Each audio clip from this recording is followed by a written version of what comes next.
This video highlights an exchange between Senator Whitehouse, a Democrat from Rhode Island, and Federal Reserve Chairman Bernanke on March 3, 2009 at a Senate Budget Committee meeting. There are 2 points to highlight concerning the use of a budget projection. The first is Senator Whitehouse comparing actual results to a budget projection without evaluating the projection's assumptions.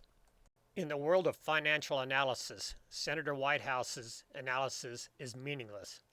2. Chairman Bernanke responds focusing on the unreasonable revenue assumptions in the projection and in the process discredits Senator Whitehouse.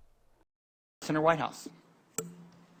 Thanks again, Chairman. Mr. Bernanke, during the course of this hearing, we've heard a number of my colleagues express real dismay about the amount of additional borrowing that's going to be required to address what I think all responsible economists concede is a fiscal emergency that the country is in, or certainly would be in without this. As I recall, at the end of the Clinton administration, we had an economy, a budget in surplus, and we were headed by most estimates, including CBO's, to be a debt-free nation. And then for 6 years, before control in Congress changed, you had Republicans controlling the House, the Senate, and the White House.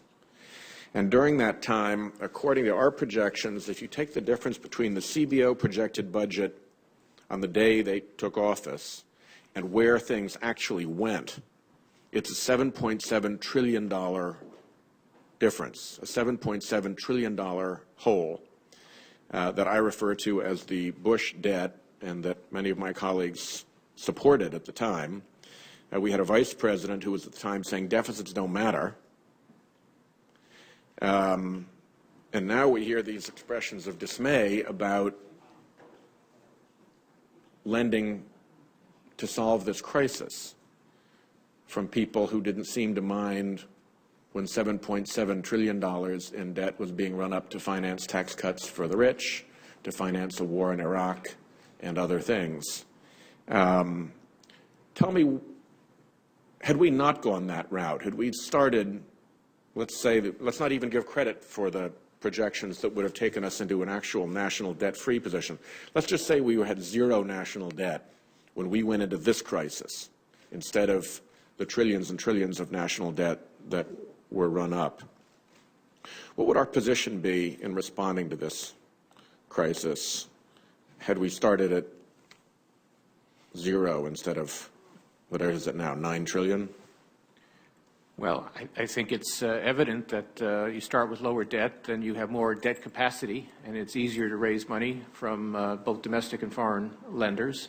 I think one of the features of the President's budget, which I think is interesting and constructive, is that it includes, for example, some, as I understand it, some general provision for disasters and things of that sort. It recognizes the uncertainties that we do face in a normal budgeting process.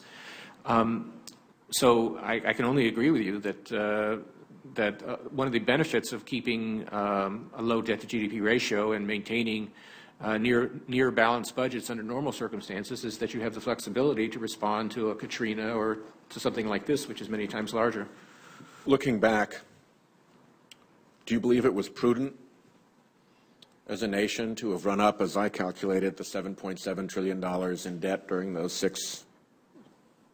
It's a very complicated years? It's a very complicated calculation, Senator, and I can't do it all here, but I think the tax revenues in the late 90s were partly not sustainable. They came from the stock market boom, and we know now that was not sustainable.